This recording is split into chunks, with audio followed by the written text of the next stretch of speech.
So before we dive in, I just want to make sure that everyone here understands exactly what self-compassion is. This is really important.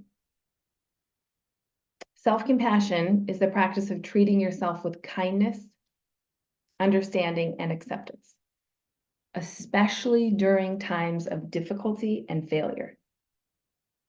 It involves acknowledging your own suffering without judgment and responding with warmth and care, just like you would treat a good friend or a loved one. Before we dive in, there's one more thing I want to say about this. Most of the judgment and sort of the inner critical voice, most of those things, again, are happening below your conscious awareness. So self-awareness is insanely important right now when you're practicing this work, because if you cannot observe the shame, the inner critic, your suffering, you're not going to be able to acknowledge it, meet it with kindness, dissolve it, create this internal safety. Self-awareness is a superpower, and it's really, really important to practice, especially when it comes to self-compassion, because again, so many of you are not that bad. Wait till you start to observe a little bit more, because so much of who we are, the thoughts we have about ourselves, these self-limiting beliefs, shame, criticism, they're happening in the background. And we don't even know why we feel so beat down, so stressed out. When we start to observe, that's exactly when we learn why. Okay, Dr. Kristen Neff, leading self-compassion expert, researcher, guru. She says there are 3 components to self-compassion. It's really, really important. The first one is mindfulness. Mindfulness entails being able to observe and identify your pain. So this could be your inner critic, a presence of shame, difficult emotions. Similar to self-awareness, mindfulness is being able to have the awareness of what's happening and recognize when these negative emotions arise. Again, we cannot change what we cannot observe. And mindfulness, a lot like self-awareness, is going to allow us to see why we have this perceived lack of safety, why we always feel like we're just on edge. Second component is self-kindness. I like to think of self-compassion as just self-kindness. Self-kindness is just treating ourselves kindly, just like we would someone we love. The same stuff that we offer our loved ones, our friends. When we encounter emotional pain or shame, and we meet it with self-kindness, it starts to dissolve the pain. And instead of judging ourselves and berating ourselves and making ourselves wrong, we can just practice treating ourselves with kindness and just watch how that starts to dissolve our pain. So many of us have done the opposite for so long. We've seen our caretakers, our parents, the models in our life do the exact opposite. We've grown up thinking that that's the way to live, and it's not. The third component of self-compassion is common humanity. And this just reconnects us and makes us realize that suffering is part of the human condition. It's something everybody experiences. And when we recognize that it's this universal experience, it helps make us feel a little bit less isolated, a little bit less alone, and a little more connected, because everybody suffers. And a huge part of what makes us suffer more is feeling like we're the only one. Somehow something wrong with us. Everyone else seems to be doing great. At least it appears that way on Instagram and Facebook, but I'm hurting, and we feel so isolated, disconnected, and alone. So common humanity, reminding ourselves that it's just part of the human experience. We're never alone.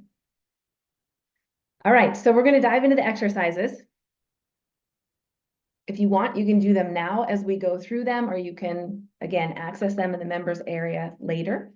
and take some more time to go through them. I encourage you, if you're here, to go through them again. If you want to go back, think of each of these exercises as a template for you to continue to use in so many different areas of your life, to uncover emotional pain, to uncover shame, to identify the inner critic, and use self-compassion as a way to heal.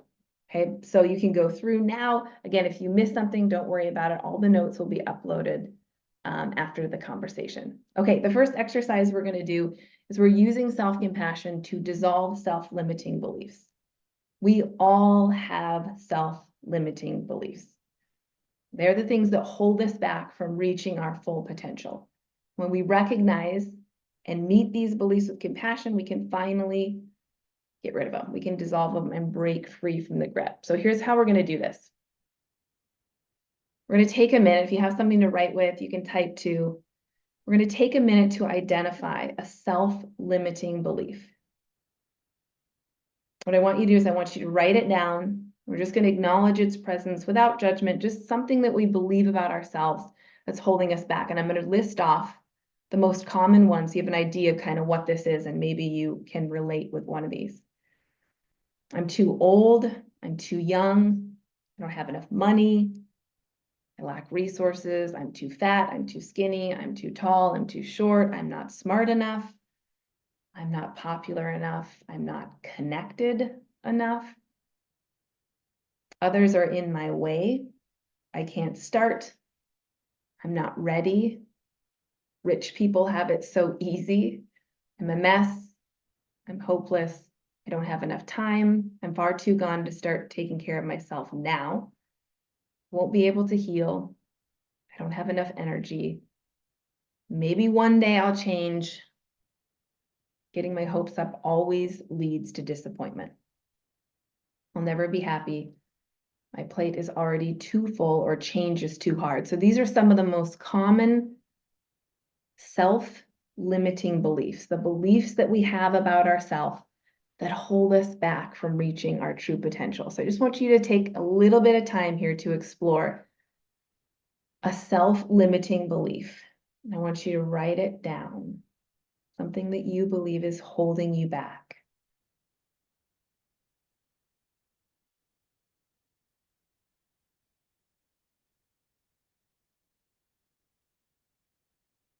Again, what we cannot identify, we can't change. It's just buried in the unconscious mind, part of the program, causing the effect in our life that we don't like. So when we want to change the effect in our life, we have to look upstream. We have to go back and look at the beliefs, just like the limiting beliefs that we worked on during the first month in the inner circle. We have to go back and identify and dismantle those beliefs. Okay, so we've got this self-limiting belief. Now I want you to take a minute and just reflect on where you think this belief came from. Was it influenced by a past experience? Maybe that happened in your childhood. Is it something somebody once told you and you believed it? Did something happen to you and then you believed it? Just take a minute to think about where this belief came from. Sometimes when we can understand the roots, it can really help us understand why we believe what we do and why it has a hold of us.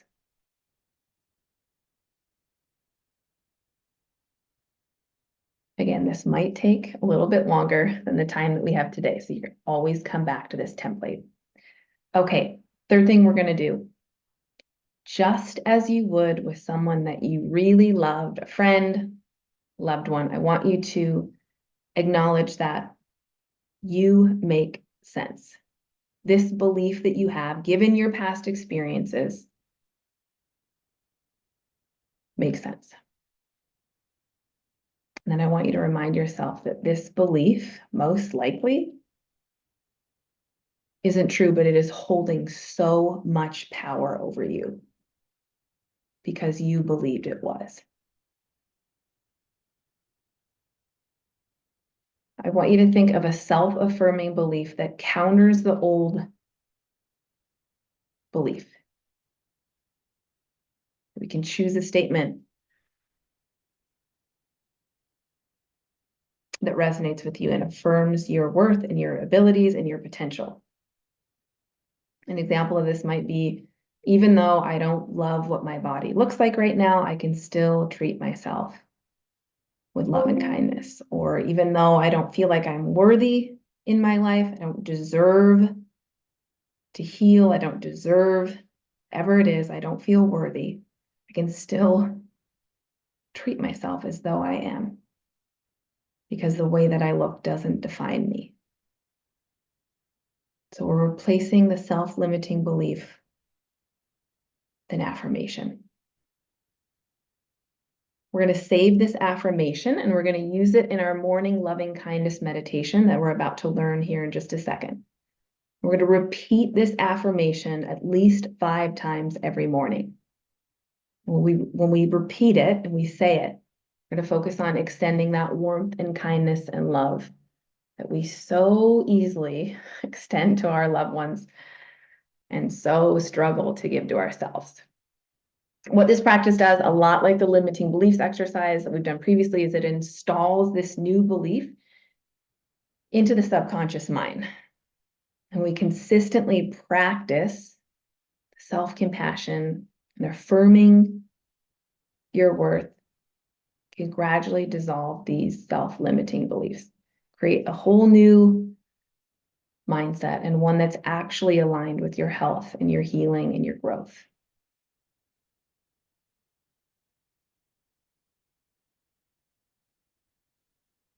So much of this work is just about observing what's happening that isn't aligned with our health and our healing and our growth. Just meeting it with kindness. Our awareness of it is a huge part of what dissolves it.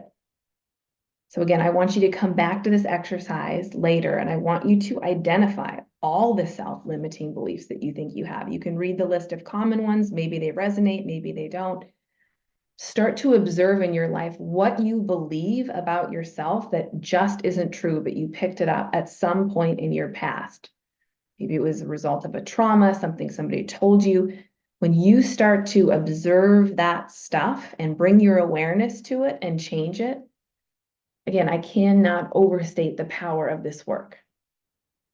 And just like all of these exercises that I'm sharing, this is not a one and done type thing.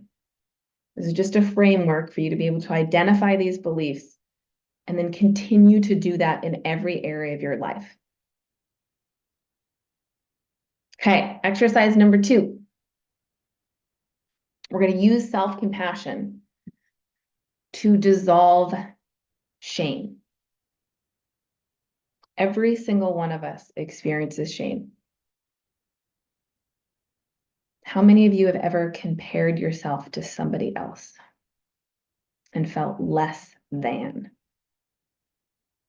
How many of you have ever criticized or thought negatively about your body? How many of you ever felt embarrassed or inadequate in some way, shape, or form? Or maybe you felt like you're not smart enough, successful enough, you're not a good enough parent, a good enough spouse. There are so many areas of our life where we feel like we're falling short. And that's shame. And if you didn't pick it up the first time, shame is one of the most destructive emotions we can experience. It completely wreaks havoc on our mental and emotional health. And it seeps into every area of our lives, compromising our relationships, our self-esteem, our sense of belonging.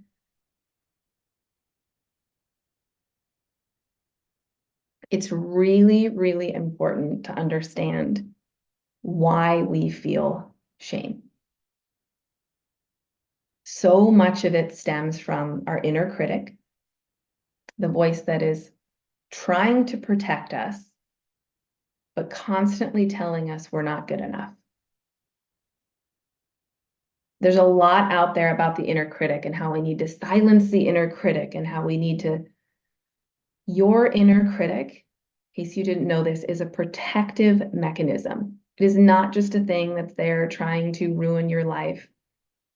It's attempting to keep you safe. And the way that it does that is it says,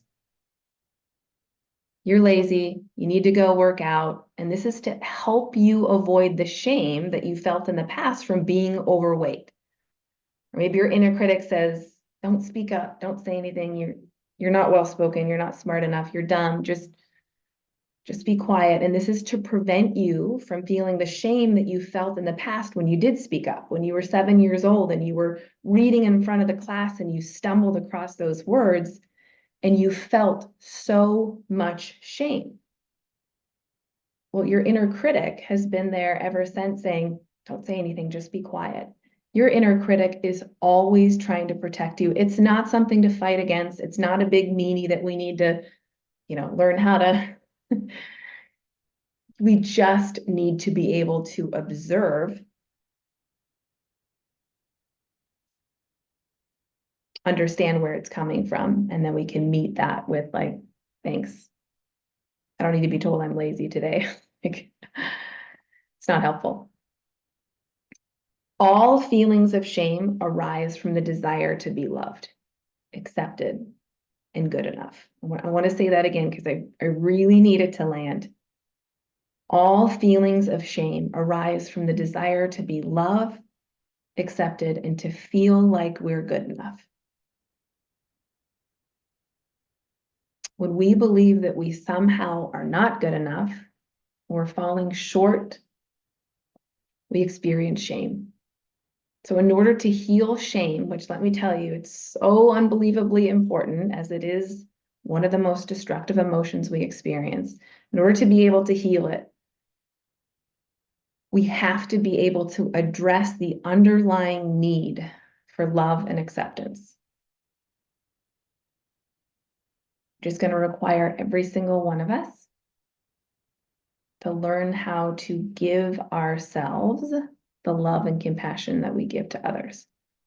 We have to be able to acknowledge our own worthiness, regardless of our perceived flaws and our shortcomings. And by treating ourselves with kindness and understanding, we can counteract all of that negative self-talk, all of the judgments that are contributing to shame.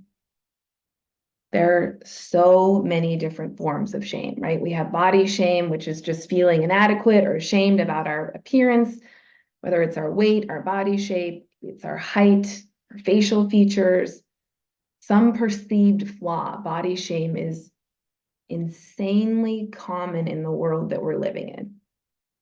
There's failure shame, experiencing shame due to perceived failures or shortcomings in various aspects of our lives. Maybe it's in our career, relationship, some type of personal goal.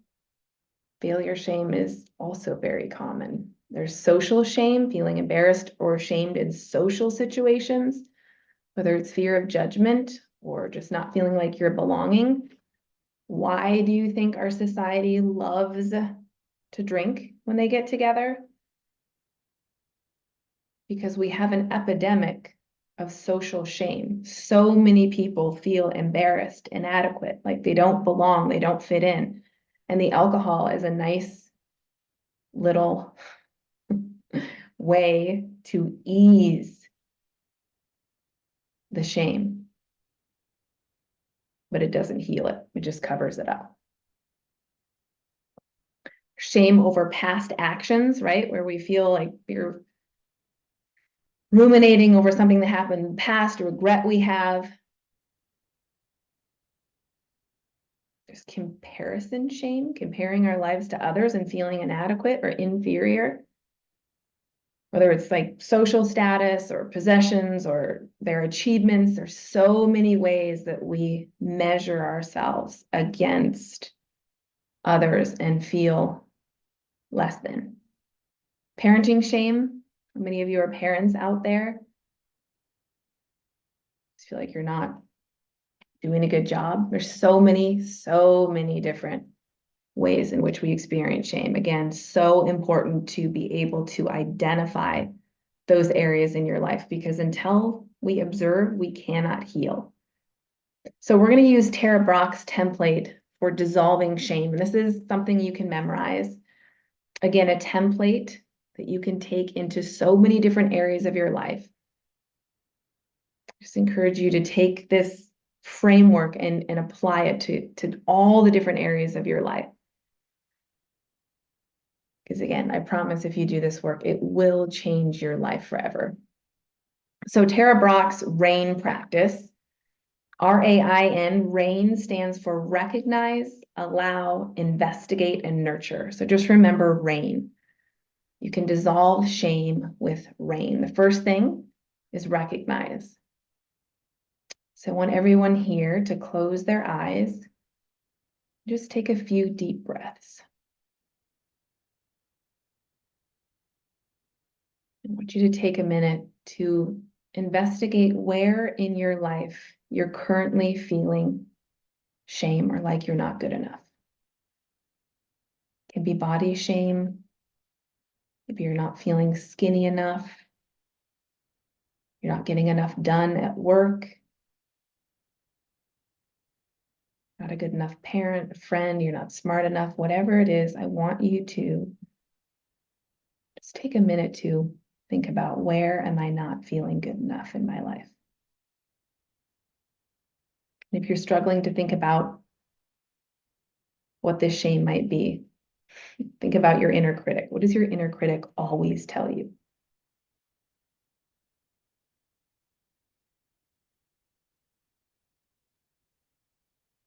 All right, once you've identified where you're feeling shame, I want you to use mindfulness, right? A component of self-compassion, to just notice these feelings of discomfort and inadequacy. Just observe them. Remember, when we recognize, we observe, we want to do this mindfully. We want to just use our minds to feel and observe what's happening. And a part of recognizing and observing is naming the emotion, saying to yourself, this is shame.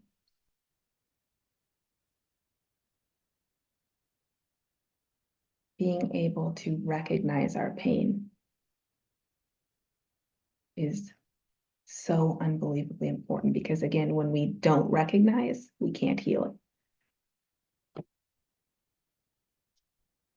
Step 2, allow. I want you to allow yourself to fully experience the feeling of shame without resistance and judgment. So much of the judgment and resistance that we create is unconscious. So just start to observe how you might be resisting what you're feeling. Part of allowing is acknowledging that this is a natural and normal human emotion and that everyone experiences shame from time to time, right? The common humanity aspect of self-compassion. Just letting yourself feel whatever's there without making it wrong, without pushing it away, without suppressing it. Now we're going to investigate, just with a really gentle and curious attitude. I want you to investigate the thoughts and sensations and the beliefs associated with the feeling of shame. You can ask yourself, what triggered this feeling of shame? Where did this come from? What beliefs contributed to this feeling?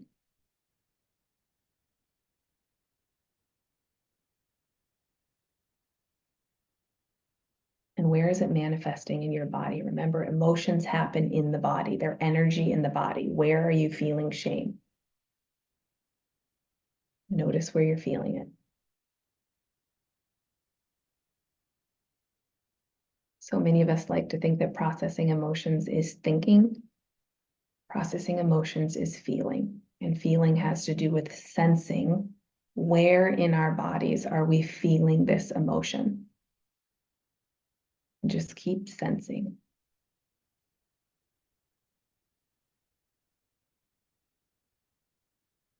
All right, the last step is nurture.